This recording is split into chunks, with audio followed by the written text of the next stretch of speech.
This is a tour of our backyard garden, and first we start with the closest strawberry box to the house.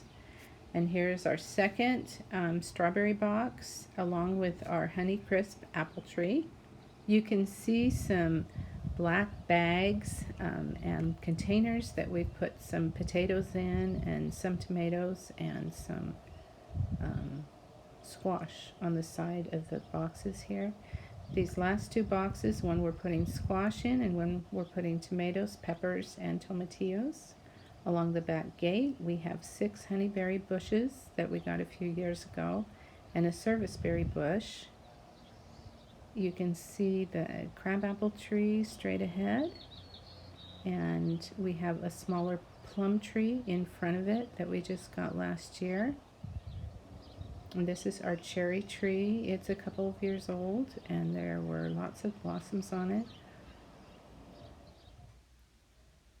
There's another picture of the cherry tree. This is a raspberry patch. We started a new one last year since our older ones are starting to thin out. And there's a crabapple tree. Here's one of the older raspberry patches with some fresh oregano there. There's also some chives in and lots of weeds. We haven't had a chance to weed it yet. This is a box where we had raspberries that have thinned out, and we're going to dig it up and put 2 boxes in instead. There's another raspberry weed patch that we need to clean up. Here's our rhubarb plants. We're also going to plant a couple sunflowers around here. This is one of our 2 garden strips, and this has some onions in it, and there are also some beans, but it doesn't look like they're coming up very well, or the peas there. The spinach and lettuce looks like they're coming up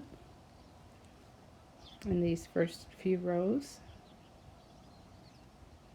And this is the other garden strip.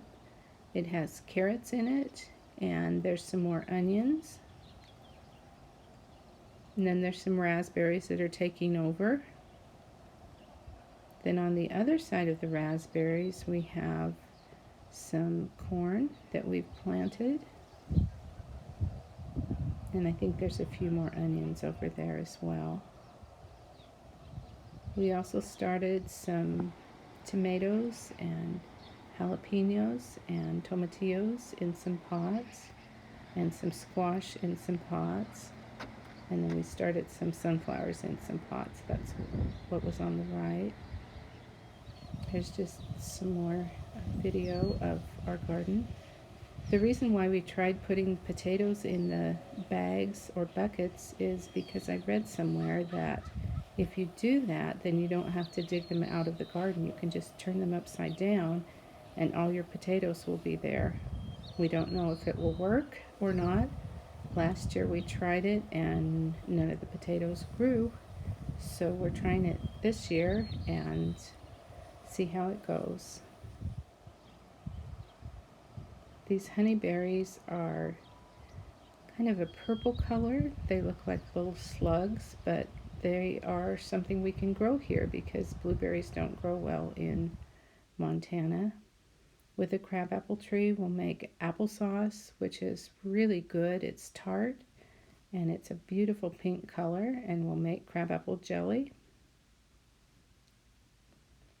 We freeze raspberries to last the whole year, and it seems like there's always some project we're working on to improve the backyard. Along the side fence there, we have a grapevine, and we're going to put another one up there as well. We use the grape leaves to make stuffed grape leaves with rice and meat in them. And that's our garden tour for the backyard. Thanks for watching the Spendwise Moms channel. If you like this video, please subscribe and give us a thumbs up. Thanks. Bye.